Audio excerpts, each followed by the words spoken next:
Good morning, everybody. Welcome to ETOA's webinar this morning. My name is Tim Fairhurst, and I'm very pleased today to be joined by Alessandra Priante and Luís Araújo from UNWTO and Turismo de Portugal, respectively.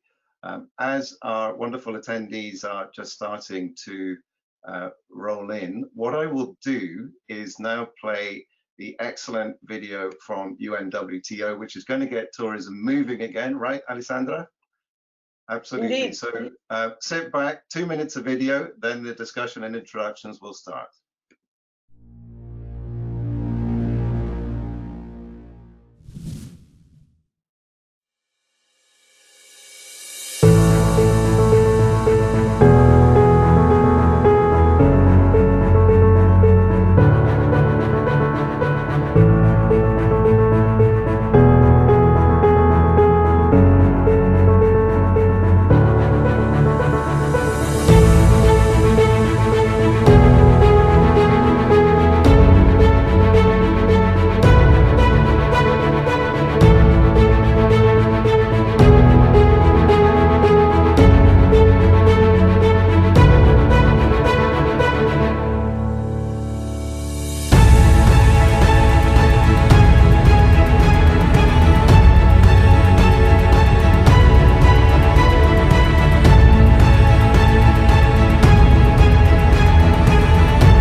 Tourism will again partner with recovery for livelihoods and more resilient societies.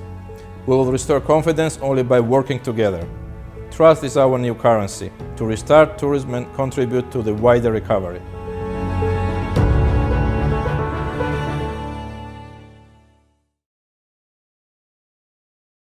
Well, there we have it.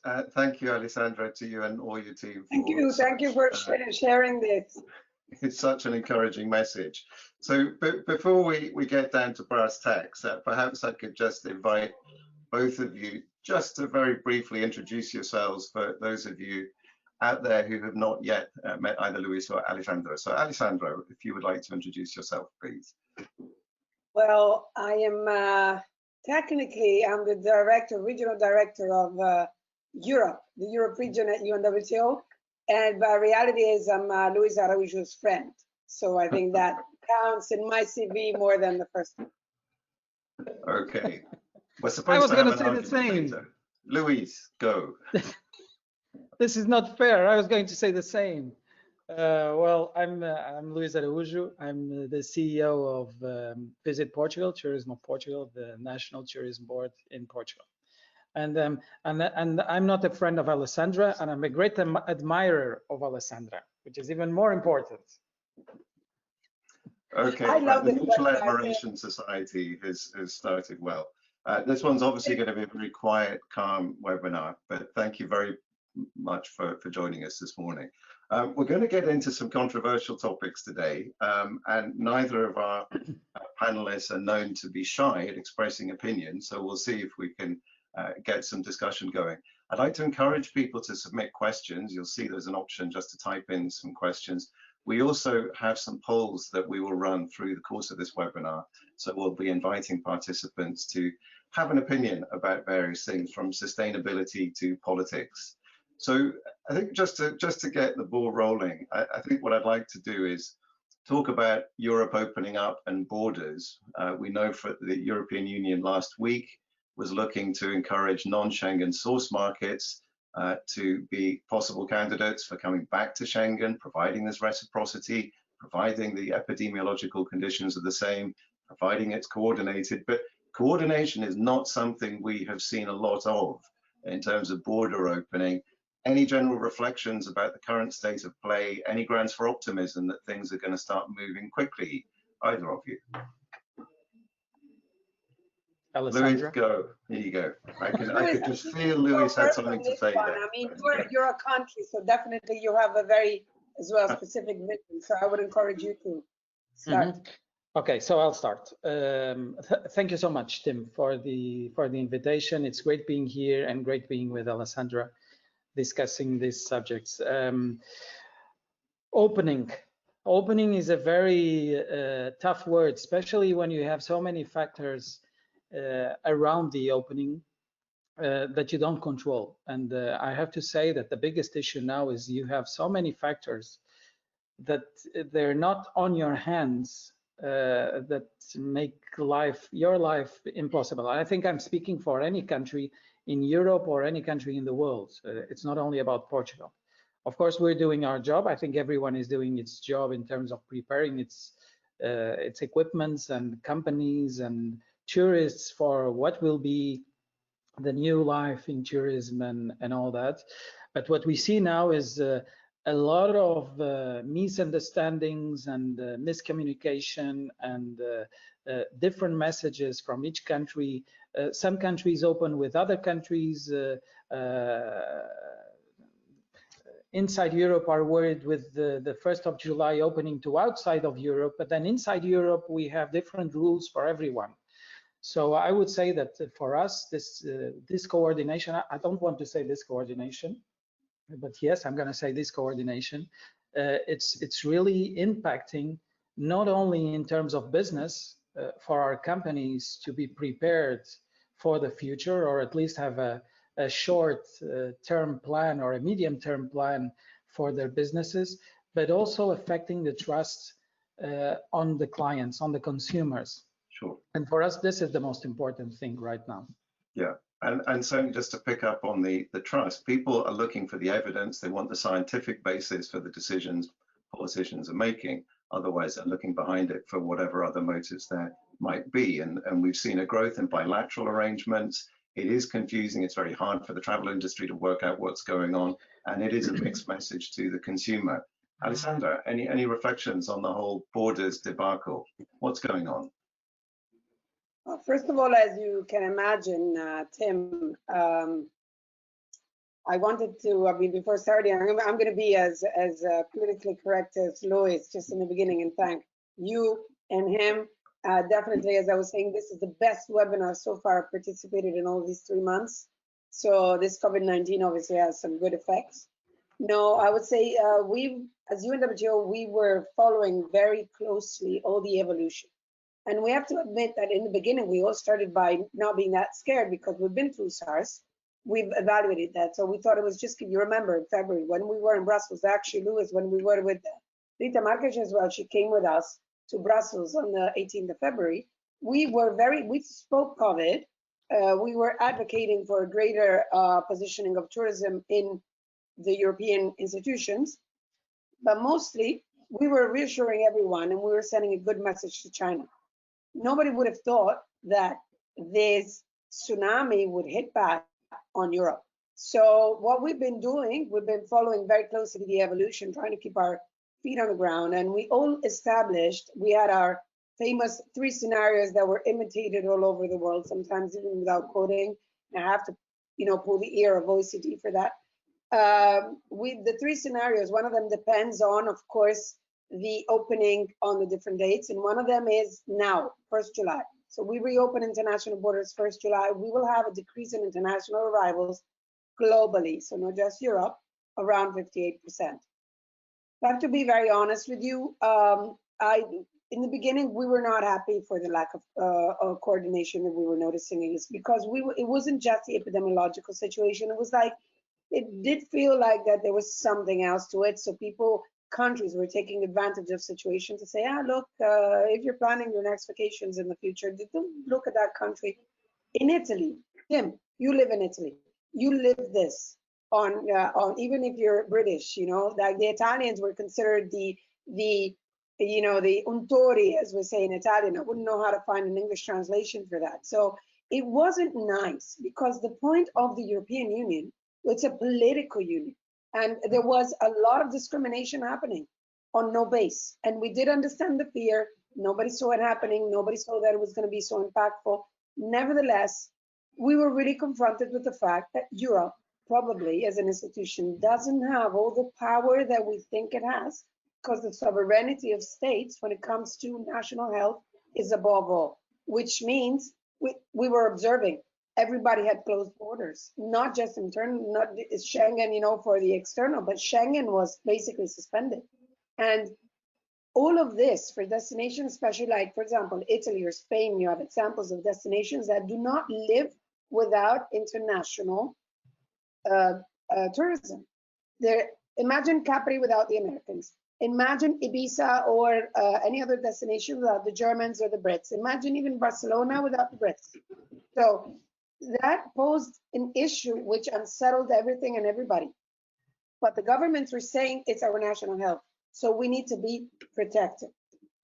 I personally think that the lack of coordination, or that you might get a small advantage now, but since you're not guaranteeing the safety for anybody, because what you're basically saying is, look, I had less epidemiological cases, so I can reopen quicker. So, for example, some countries, the first movers club, they're saying, oh, yes, we're welcoming the Chinese again. Who guarantees them, especially if you have islands, that this is not going to start a second wave? And who kind of guarantees all of us that we reopen internal Schengen, that this second wave is not actually going to be originated by the countries that in the first wave were safer? This is why I think that, you know, coordination should have not been just a political choice, but maybe a little bit of a wiser choice to say, okay, maybe we reopen a little bit later, but maybe all together with general rules. Right. And the other thing that we always insist a lot on, Tim, allow me to say that, is to lead by examples. We as UNWTO often look for examples that we can bring to the other countries on how you're facing things. And I'm not just saying this because Luís is here, but, you know, I've said this in every other occasion, every possible interviews. Countries like Portugal that have adopted a whole of government approach, an holistic approach, and were a bit more, you know, they would say, okay, maybe we'll open, not just immediately, but when we open, we will make sure we are clean and safe. So that is the things that, to me, they talk coordination. Coordination is internal, coordination is external, but it has to be there. Sure. And it's not just consumers, it is business. I'm going to read a question from Renata Forte in Austria, which actually illustrates exactly the point you're making, Alessandra. I do not understand the policy in Europe. I wish that travel warnings would be coordinated. Example, in Austria, we have a travel warning for Spain and Portugal. Even flights from those countries could not land in Austria. In Germany, there's a travel warning only for Spain, not for Portugal. Is there any way that UNWTO can act on a better united coordination in EU countries? I know the answer to that.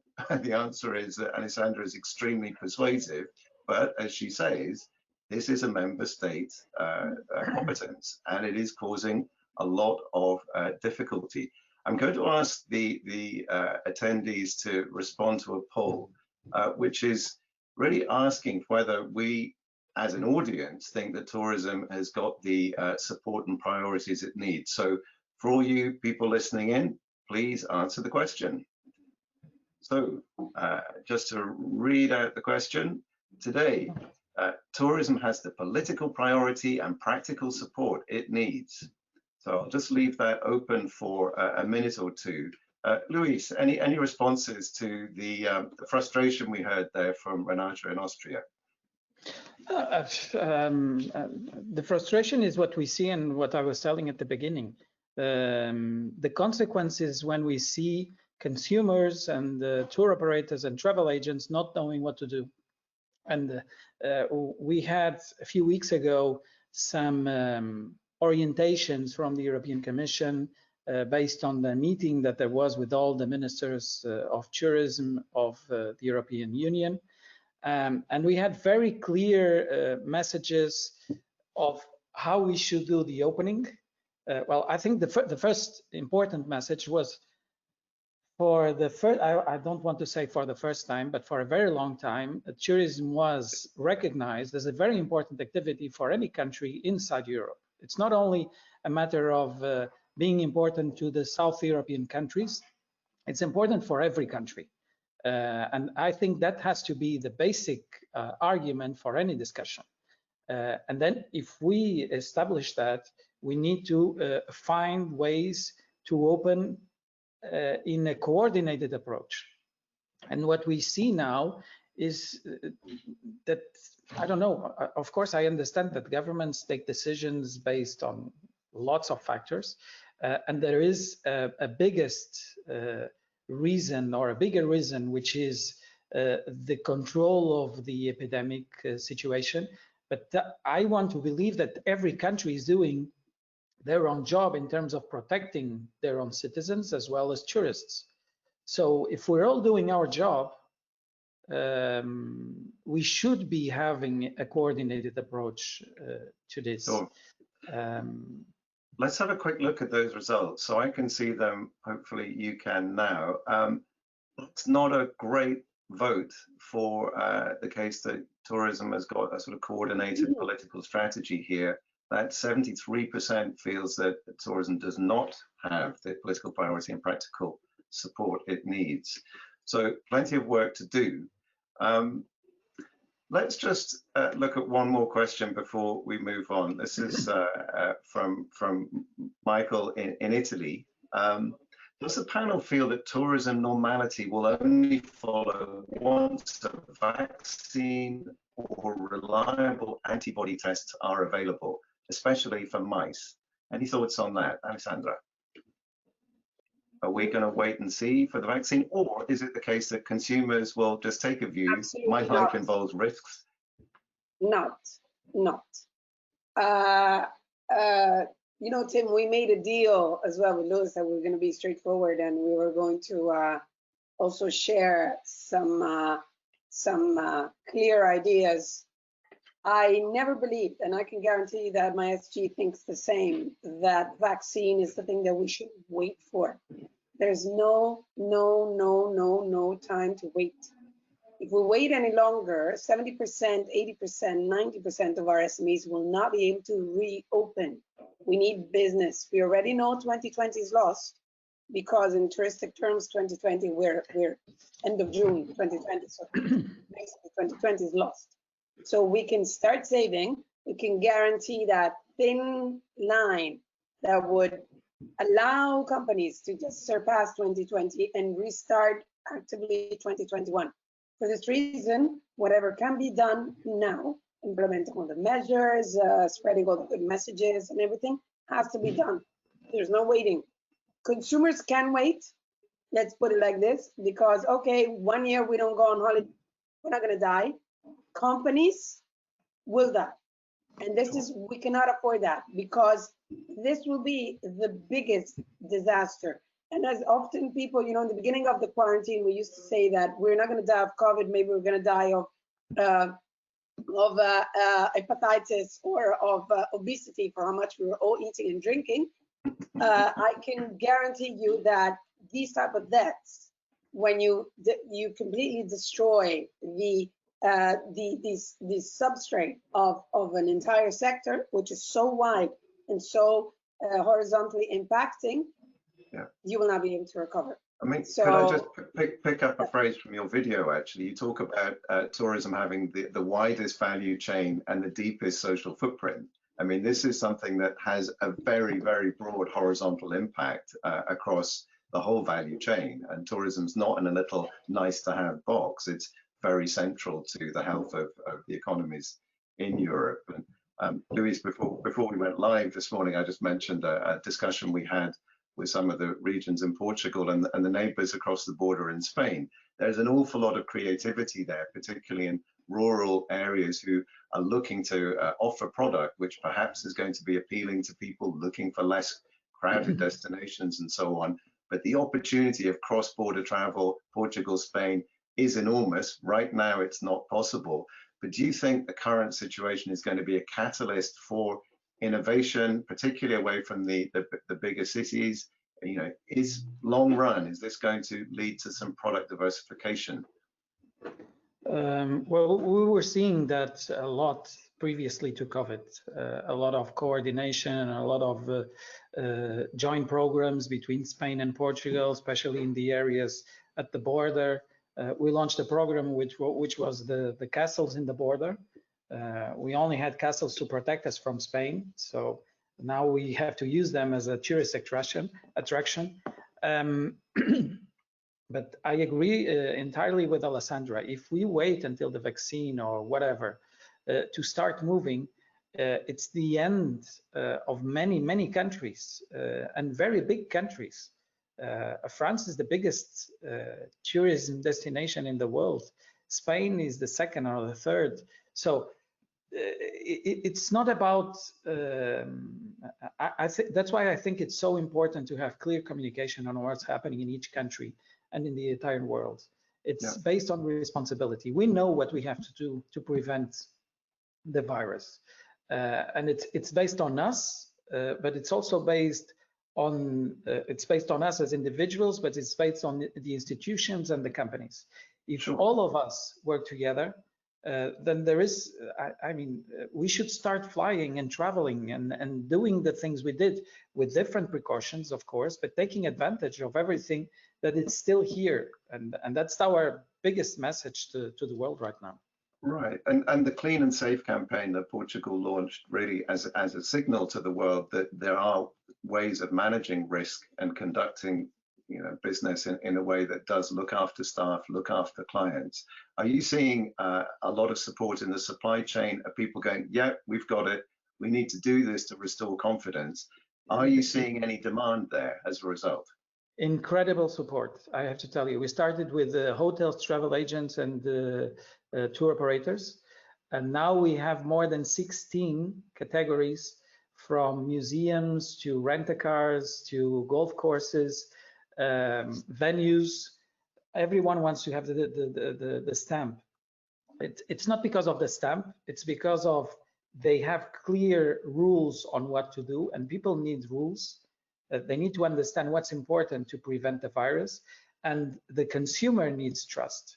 And now we launched last week something that was missing. There was the missing link, which was how can we engage people and consumers on this? So we launched a platform, portugalcleanandsafe.com, where you have on the map of Portugal the more than 15,000 stamps that were issued until now. And you can make an evaluation. You know, if you're in a restaurant, what do they comply with? And if you think they're not complying, you can either press the yellow or the red button. And if you press the red button, there is an internal protocol that we make an audit immediately. That's super you need to have 5 yellows. You need to have 5 yellows to get an audit. But it's a matter of, once again, responsibility. We know what we have to do also to prevent ourselves and to protect ourselves. A 5-year-old children knows.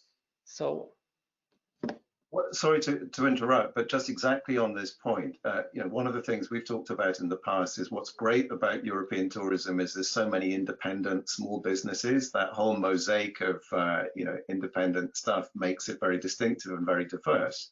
But on the other hand, it can be harder for a small business to change its systems than a large chain. And I've got a question here from Steve Galpin. Good morning, Steve. And he's reporting that he's hearing from agents who are asking only for branded hotels in 2021 who've got set COVID-19 rules for arrivals and bedrooms and so on. So he's suggesting it's important that independent hotels make their rules clear and publish on their websites so agents and guests can see. And I guess Clean and Safe is an initiative that will help the very diverse and strong independent part of the hotel sector in Portugal. Of course, we do have, I won't say it's a problem, but we're having so much demand now that even cities and tourism destinations want to be clean and safe. Sure. We have circus that want to be clean and safe. And the circus can be a tourism attraction too. So, but I think this is, it has a deeper reason, which is the need for companies to understand and to have clear information on what they have to do to be prepared. And sometimes we speak about trust in terms of consumer. We forget we need to give trust also to companies that they're doing the right things. And that has been clearly the focus of what we're doing. And I know many countries are doing. We've shared the Clean and Safe with many countries inside the European Union. Some of them have used even the logo, which I think it's beautiful, and I think it's perfect. And we don't need the credits, and like we don't want the credits. Good practice sharing.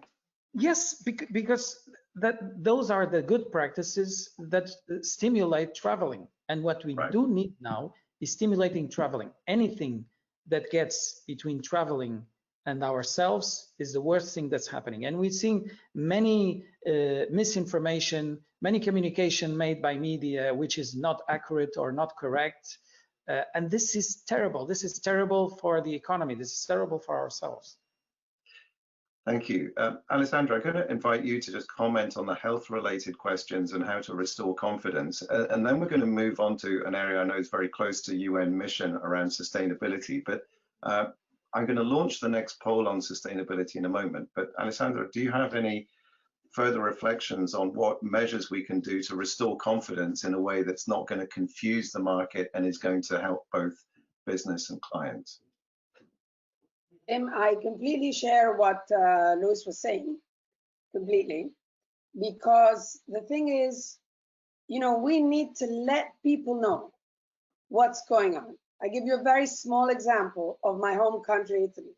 I have lots of restaurant owners, friends, who were sharing with me their despair because the rules are completely unclear to them, so they don't know. How many meters? 1 meter, 2 meter? What do they have to do?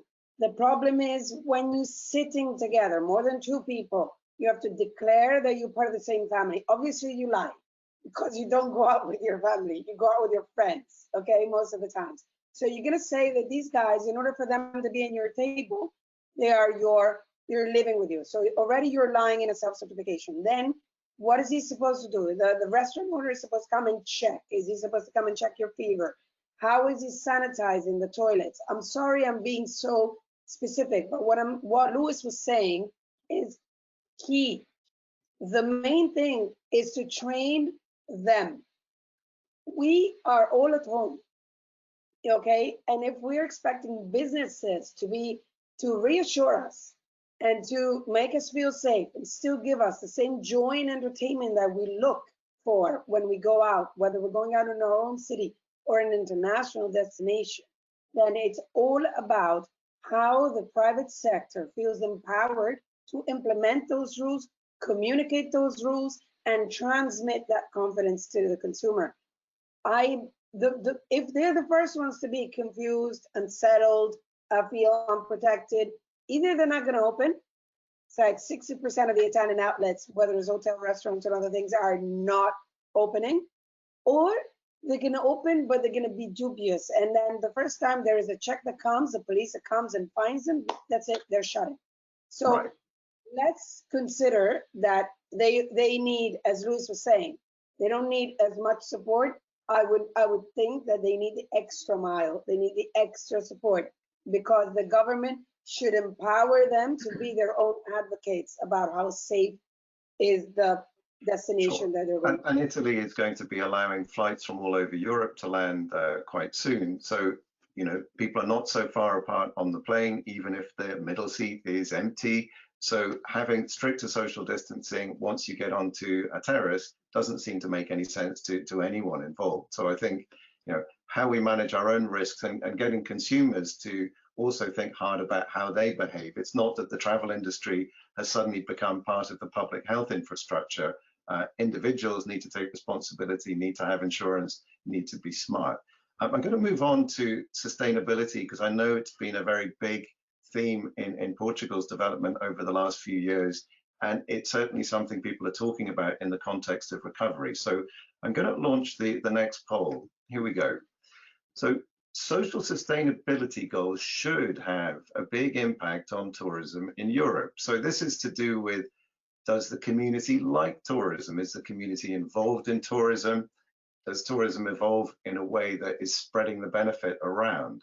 So encourage people to have their votes. I'll leave that open for a minute or two, but perhaps Alessandra again, if I could just go back to that thought from the video, the idea that tourism has got the deepest social footprint. Do you want to elaborate a little bit? I remember when we talked before, or Easter, you said that perhaps rural areas of Europe might benefit from a change in consumer sentiment.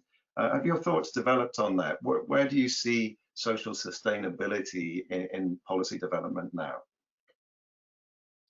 Well, I think, well, you're talking about social sustainability, so you're already restricting. Yes, we'll get on to environmental later. Yeah, exactly. So you're already highlighting one of the three, let's say, areas of the impact of sustainability. I would say that social sustainability cannot be considered isolated with respect to the rest of the types of sustainability, if you allow me. What we're seeing at UNWTO is that sustainability and innovation have to become the new normal. And what I normally refer to the new normal is not anymore the word that in the past has been used as a desire or a word that would make any national strategy look a little bit more up to date, Agenda 2030. Now sustainability needs to become the way of behaving. And when I'm saying way of behaving, I'm specifically referring to policy making into destinations, which to me translates into management.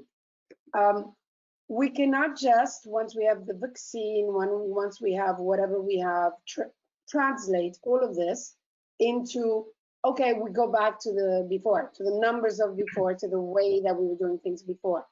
There needs to be a lesson learned, and the lesson learned has to run through the sustainability lines of analysis, which means that, for example, you need to know the impact of tourism into your own territory. And you need to know that tourism has to be part of the integral and larger society at all levels, whether it's environmental, economic. Once you know that, your approach should also be, okay, I'm not just going to be on the other side counting the numbers of people arriving, because this is the biggest misunderstanding of tourism, I guess. I mean, tourism is all about future reality. When we talk of tourism and we report tourism, we talk about the numbers of last year. So we should measure, I think, tourism from now on in its impact and a forward vision, meaning what is my objective? And then have I reached my objective or not? Objective includes everything. Objective, I mean, Portugal once again is leading, for example, on digital. So the approach that destinations have in the digital environment should allow destinations to say, okay, this is how much I can handle.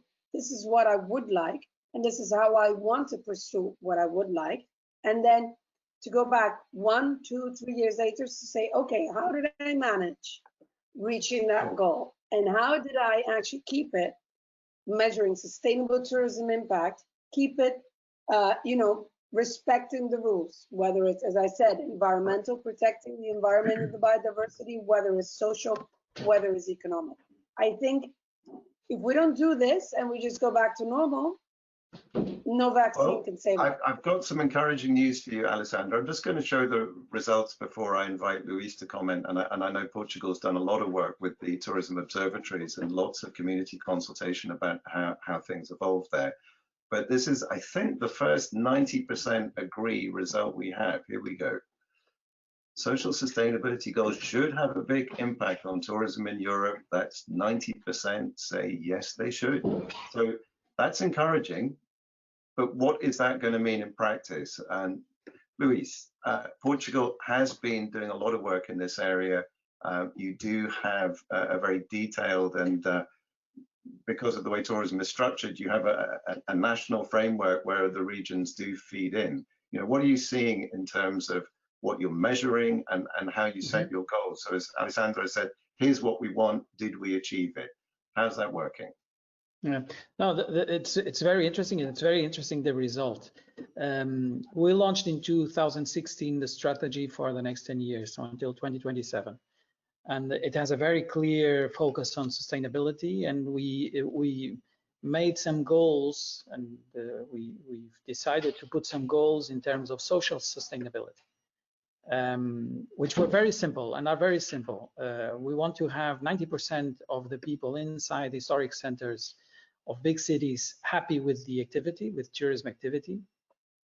We want to diminish or reduce the seasonality in tourism in the country, because we always say that seasonality is the biggest enemy of employment.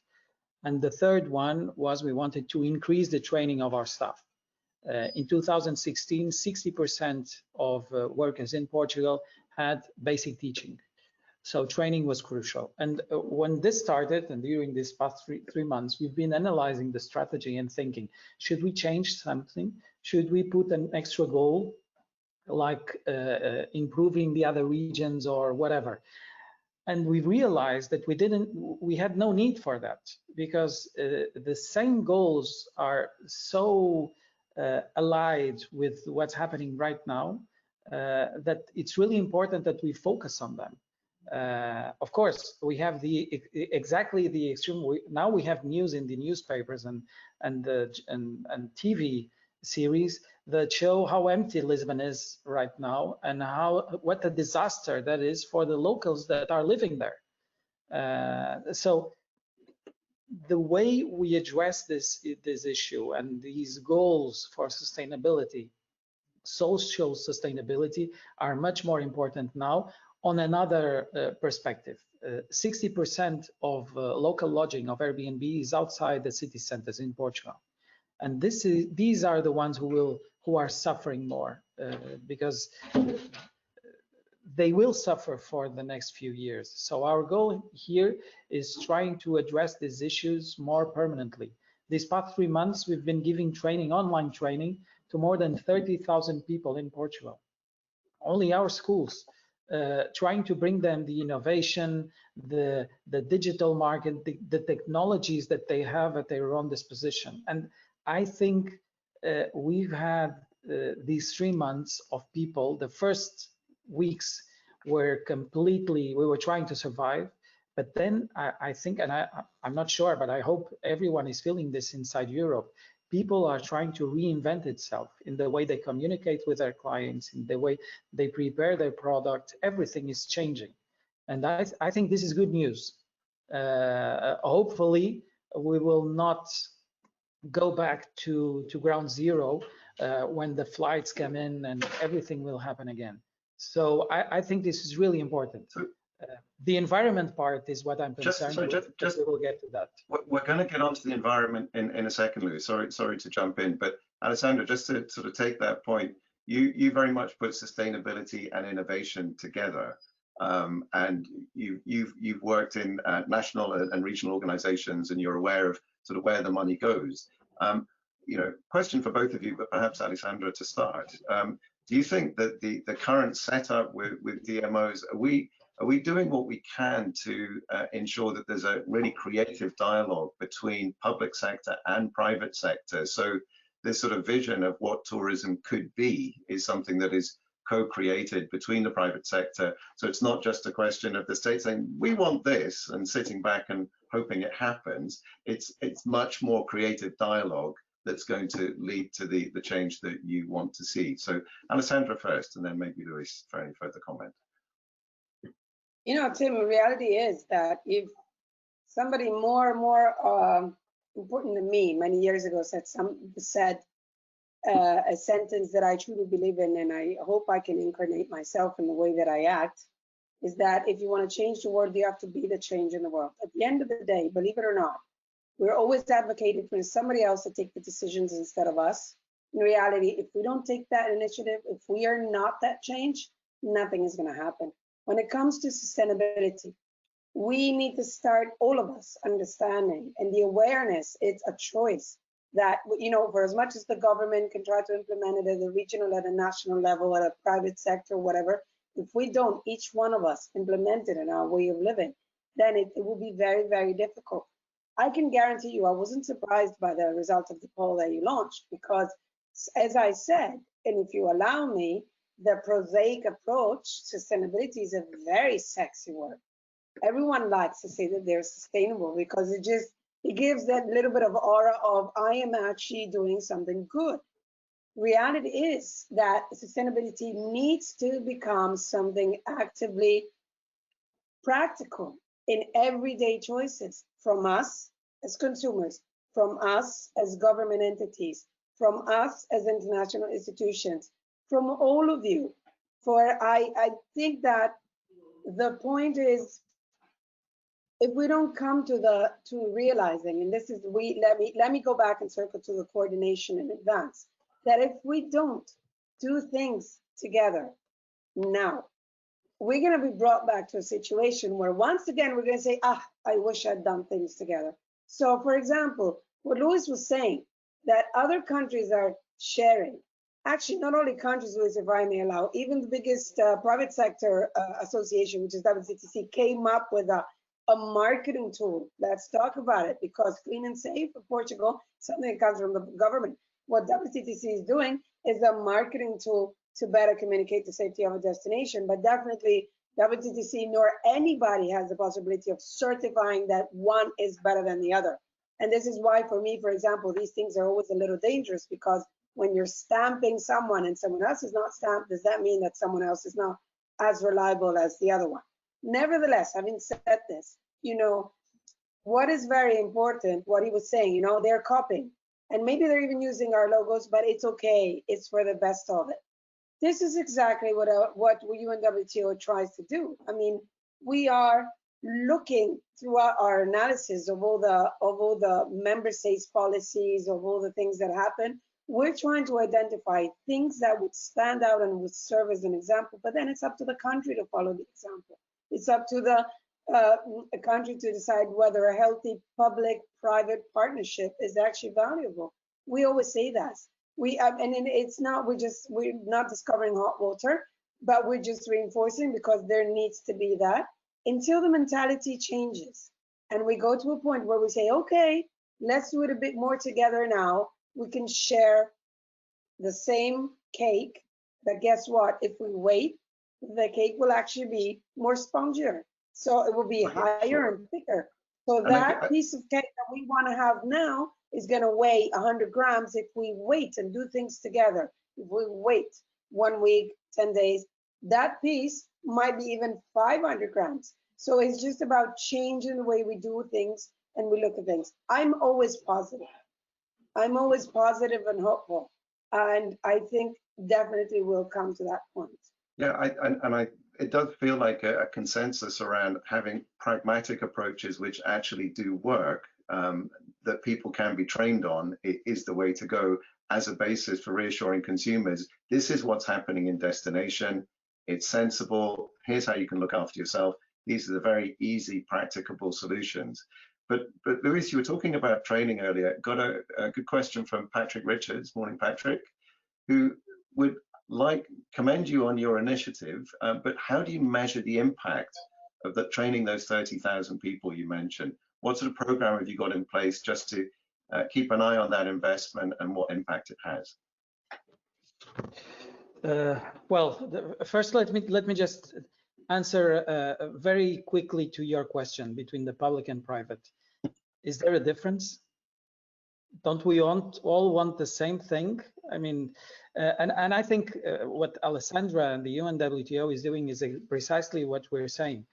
As long as you're focused on the issues and the problems, and you understand that the private sector is the one that drives the economy, all we have to do is focus on their issues, their problems, their needs, and address them. When we launched the strategy in 2016, we had a coordinated approach between public and private. So I'm always fearful of the division between public and private, because sometimes we think we're in opposite parts and we're not. And to tell you the truth, I think Alessandra has done a terrific job inside the UNWTO to make exactly that same approach in terms of the data, the information that companies need, the coordination, or trying to have a coordinated approach from the publics and the official entities. I think it's very useful. Regarding the training, we have, once again, what we did was according to what companies needed. They told us, and of course we make a balance. The good thing about digital and technological and all these technologies that we have is we know exactly which courses have more demand, which ones we have to reinforce. The Clean and Safe had a specific program just for the ones that signed for the stamp. So 30,000 seems a lot.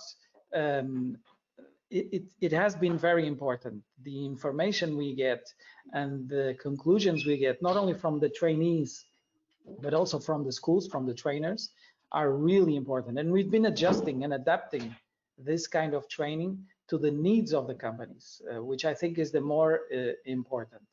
And things like taking care of your client, communication with the customer, digital marketing, new technologies to improve the efficiency of your company.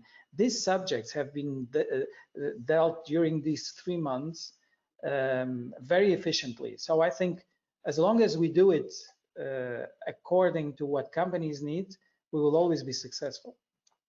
That's great. Alessandra, there's a question directed to you here from Loredana. Question for Ms. Priante. In the light of what she mentioned at the beginning of the conversation and the clear conflict between state decrees and European directives, do you think we will ever get to have just a simple European guidelines ruling European tourism while making Europe move in a uniform way in situations like this one in the future? Where's your political crystal ball, Alessandra? All right, which answer do you want, Tim? Do you want the diplomatic answer or do you want the straightforward answer? We're not going to waste time with diplomacy here. Okay. But let me tell you, there's no such thing. There's no such thing, meaning that, as I was saying before, the European Union is a very serious political status that we need to preserve. Everybody was lamenting that it was just financial because of the euro and political. Everyone's now calling for a more sanitary, stronger sanitary union, which means that even the standards, and it's about, okay, how do I does my insurance work in every country of the European Union? How am I going to get treated if I go to this country rather than that country, right? So let's not confuse the political, administrative, financial, juridical cohesion of the European Union, which also talks about members apply, like members that want to become members, members that are exiting, like the country that you come from, like the larger Europe and all the relations with the international states, with the idea of Europe as a brand. Now, the idea of Europe as a brand, for how much we all love to have the idea of Europe having, European guidelines that would apply to everyone, still has a big, small, dot, which is the diversity. Sure. In Europe, we were always fighting to preserve the diversity of each country. And the strength of Europe is this diversity. Nevertheless, there are some parts of the world that see Europe as Europe. So when a Chinese lands in Paris and goes to Venice and then London, he came to Europe. He didn't come to France, Italy, the UK. Correct me if I'm wrong, Tim. Yeah, it's a unitary destination for all markets. Yeah. So there are some parts of the world where Europe works as a destination. Nevertheless, I do believe that having European guidelines is important, but those European guidelines should be global guidelines. Right. Tourism is a truly international global industry. As much as you need to be coordinated, you cannot cut anybody out. You cannot discriminate and say this only works for Europe, but it doesn't work for the rest of the world. And for example, Albania is out of Europe. Are we really doing something different guidelines than the one that Albania is doing? And are we allowing Albania to have different guidelines than us? So it's a little bit of a delicate situation. This is why UNWTO came out, and this is the video that we saw in the beginning, with global guidelines and priorities for the policies to recover. We aim at being the ones who are actually advising the government to say, look, please consider this as a starting point. If all countries in the world look at the same direction, then it's going to be less difficult to create, let's say, the complementarity and the coordination and the dialogue between the different countries. So it's sort of minimum acceptable standards across the board. And if you want local customization that suits your particular country or building, knock yourself out. But we need some consistency across. Luis, please. I have to tell you something, and I think that's where I always say the biggest problem is communication. Portugal has had a very effective and coordinated approach inside the entire territory. All the airports have coordinated approach, especially because they all belong to the same entity. So it would be ridiculous to have a different approach. The control of temperature when you arrive, everything, the health system, everything is working perfectly. And this information is spread by different people in different ways. So as long as we have established internally what we should do, and I think that the example of Portugal is very effective, being worried about the health system, of course, but trying to reopen and having different phases in terms of reopening your country, being very clear that each phase has different activities that will open and controlling it, and being very assertive in terms of telling if there's something happen, of course, we will have rules for those kinds of activities. That's the most important thing. If this could happen in each country inside the European Union, we would be much better. Right, fully agreed. We've only got several minutes left, and I want to get on to environmental sustainability. And that is a nice bridge, because it is one thing at a European Union level where there are EU targets. The EU has exceeded its 2020 goals to reduce carbon emissions by 20% based on 1990 levels, and it's going to be 21, 22%, and it's ambitious for 2030. So I think a lot of us are expecting regulatory changes. There's going to be a policy response here. So let's launch the third poll. And the question is, environmental sustainability goals will have a big impact on tourism in Europe. So pick one of those responses. So now, is that going to be in the form of carbon taxes, or is it going to be more positively framed? Is it going to be about incentives for more green development? So will environmental sustainability goals have a big impact on tourism in Europe? So please vote away, and we'll spend the last few minutes talking about the implications of that for tourism, and how we think that an integrated policy response should affect business in future. So Alessandra, do you want to just kick off any initial reflections as we invite people to respond to that poll? Where does environmental sustainability sit? Can I make a forecast? You bet. Another 90%? Okay. I'm just sorry we can't vote. Can't we vote? Actually, I agree. That's a limitation of the platform. I feel we're it's only three. I can't vote either. I'm going to complain. This is discrimination. Yeah, no, I this agree. is discrimination. No, but I agree with Alessandra. Okay. So Alessandra, what's your vote? What's your opinion of the result? Well, as I said, everyone's going to agree. Environmental sustainability goals must have a big, I would not say just impact, I would say consideration. Because remember, when you're setting a goal, you're setting a goal for your policy. You need to have the instruments to measure, very important, how you're reaching your targets or goals.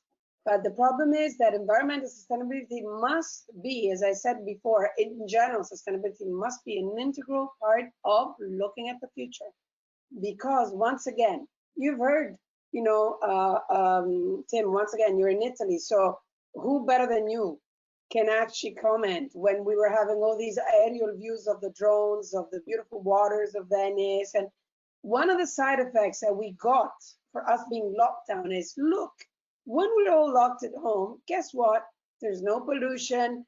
Animals run freely in our cities as if it's all right. But then, it's not that we switch the engine back and we're back to polluting. And in reality, we're already polluting, because the world now is full of gloves and masks on the floor. And let me just remind you that gloves are plastic, but it's okay. Nevertheless, it's really up to us and our governments, meaning that the ones that are able to implement the rules, but also, as I said, on us as people, to make sure that this lesson is not forgotten. Let's have a quick look at the results. Sorry, just to rush you as we're close to the hour. So that result is not as strong as the social sustainability, but that's still, as you say, 74% agree that environmental sustainability goals will have a big impact on tourism in Europe. Luís, comments from you on that? Yes, well, as I said, in our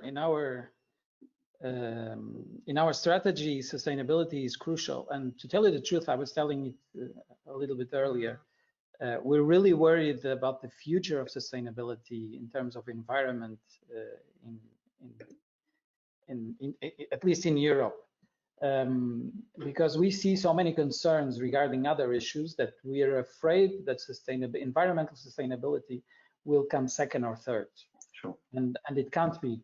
And when we see the demand that we have now in terms of cleaning and in terms of disinfection and in terms of use of disposable equipments that we all have to use, it's really crucial that we have goals and that we have efficient measures applied to these cases. It's not a matter if it is important, it's more a matter what will we do, each one of us, either following your leads, public or private, what will we do to prevent this and to reach the goals that the European Union has established? And I have to say that we're worried because of how we see things moving. But in the end, I think this will be an adjustment of some time, and in the end, we will all go back to what we used to have and go on the positive way of controlling and having efficiency measures in terms of waste management, water and energy. That's what we have in Portugal. We want 90% of all the tourism companies in Portugal to have that until 2027. And our goals are focused on that. That's great. So these are measurable goals that you have out there. We're very nearly out of time, but just to reflect that, at an EU level, again, the Green Deal, sustainability and digitization always were going to be the big pillars of policy for the next period, and COVID-19 is a hideous distraction on that front. So environmental goals remain very important and existential. So Alessandra, just maybe 30 seconds reflection, are you optimistic that the environmental agenda will stay where it should be in amongst the recovery plans? I am optimistic. I'm, as I said, if the governments don't do it as much as people want, I think people should ask for it. Okay. I think that's very clear. And Alessandra will come knocking on your door if you don't do it, everybody. So you're on notice. Luís, Alessandra, can I thank you? Can I thank you both so much for finding time to join us? I hope we can have another chat very soon. Luís, good luck with all you're doing in Portugal. Alessandra, in Madrid and everywhere else, thank you very much for joining us. I'm now going to play a very short film, which is hopefully got some food for thought, as we're going to be hosting a B2B online product development workshop on the 20th of July. Find out all about it here. But Alessandra, Luís, obrigado, grazie. See you soon. Thank you, Tim. Thank you, Luís. And Tim, can I just say, can't skip hope. You can't skip hope. We can't skip opening. That's what we need now. We can't skip opening. One P only, remember. You bet. Thank you both. Thank you so much. Welcome to City Fair 2020, Europe's B2B networking workshop for destinations, organised by ETOA, the European Tourism Association, in partnership with European Cities Marketing. This year's City Fair will be more important than ever as we look forward to 2021 and beyond. The workshop will offer one of the first occasions to have open and productive conversations about client needs and their demands for new and adaptive travel product as we enter recovery. 2020 is an exceptional year, and at ETOA we've been hard at work to respond to the changing circumstances, finding a solution to best serve the needs of the industry and our members. A live in-person event would not have been practical this summer. Instead, we will now deliver our tried and tested B2B networking workshop online. City Fair 2020 will provide over 5,000 high-quality meetings between European tourism suppliers and those taking their product to market. a perfect opportunity to reconnect with existing contacts and meet new leads, discovering new ways to work together to ensure a successful and sustainable recovery. The registration and appointment matching system are not changing. As usual, we'll ask you to select and rank your counterparts based on your preferences. We'll then use this data to create dedicated appointment schedules.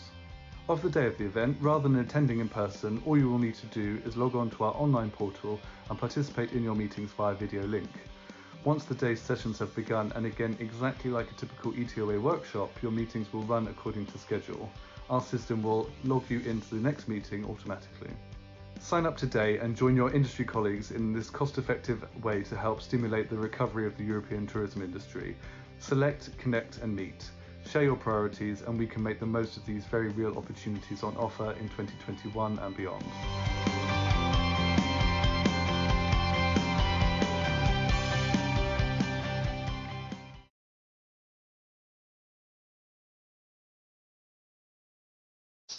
Well, I can still see we've got quite a few people who watched to the end of that video. So this is the final goodbye. Alessandra, Luís, thank you so much for joining us this morning. Thank you very much. Thank you. Look forward to the next time. All right, bye-bye.